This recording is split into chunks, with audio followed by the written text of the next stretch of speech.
görevini aldıkları an. Camiler kışlamız. Tekbir.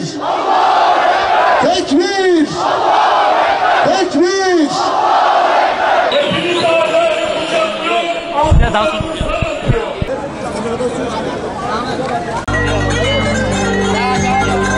Fiziksel Engeller Derneği'nin yönetim üyesindeyim. 15 Temmuz'dan beri, ilk dakikadan beri biz buradayız.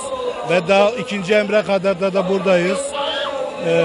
Bütün halkımızı bu meydanlara boş bırakmamasını istiyoruz. Sen darbesini yaşamadım da 1 yaşında oldu, o esnada doğdum. Çok zorluklar yaşanmış. Annem anlatır yani. Allah o zamanlarımızı bir daha bu meydanlara çıkarttırmasın. Bu şuurlu millet olduktan sonra, bu imanlı millet olduktan sonra Allah'a hamdolsun bizim bir yerimiz, belimiz meydana gelmez yani. FETÖ'nün şer odakları bizim için ciddi bir terör olarak yarattıklarını biz farkındayız. Ancak halkımız FETÖ'nün şer odaklarına bu meydanı boş bırakmamışlardır.